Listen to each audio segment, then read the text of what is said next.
Kandi. Na kwanza nashukuru kwa kuweza kujiunga na timu kama hii JKT Tanzania. Of course kwa upande wangu JKT ni timu nzuri.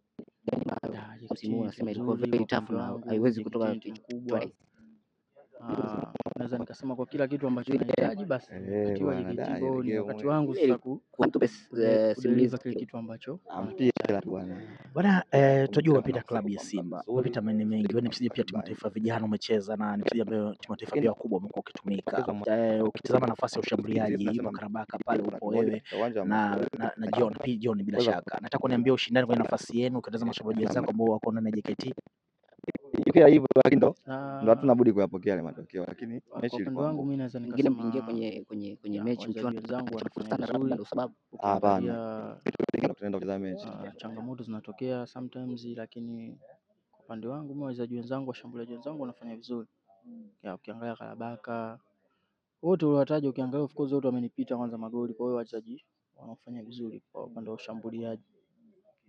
Ukienda kwenye jedwali la wafungaji bora mpaka sasa wazawa wametiririka. Kitazama kuna mtu kutoka Namungo, mpo nyinyi mnaye Chuma Karabaka, wachezaji wengi wazawa wako pale, na kuna miaka hapa tulikuwa tunasema washambuliaji wazawa wanatuangusha kila orodha ya wafungaji kutoka kwa wachezaji wengi wa kigeni na vitu kama vile pale. Ukitazama jedwali lina wazawa wenzio namna ile, inakupa nguvu kwa kiwango gani kuamini kwamba sasa ni wakati wenu? Kwa upande wangu mimi nafurahi sana.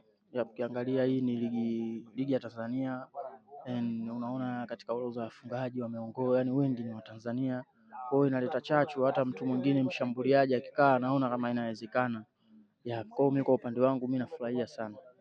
Kila swali limemuuliza mwenzako hili, nani ni kioo chako, nani ni role model wako, nani alikufanya uwe mchezaji na uwe mshambuliaji?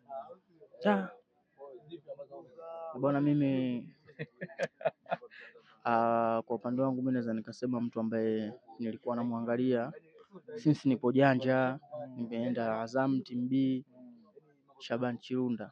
Bwana Chilu boy ndio ulikuwa unamtazama. Nini kilikuwa kinakupendeza kwa Chilu ukasema kuna siku na mimi nitakuwa kama brother? Of course ni kwa vitu vingi vilikuwa vinanifaa, kwa sababu Shabani ni striker fulani amekamilika. Chenga anajua kushuti na kulia, anajua kushoto, anajua, yani kila kitu ambacho kinasema yule mshambuliaji anacho. Kwa hiyo mimi kwa upande wangu nilikuwa nafurahi kumuona, na ukiangalia kipindi kile alikuwa kijana mdogo, lakini ni top senior team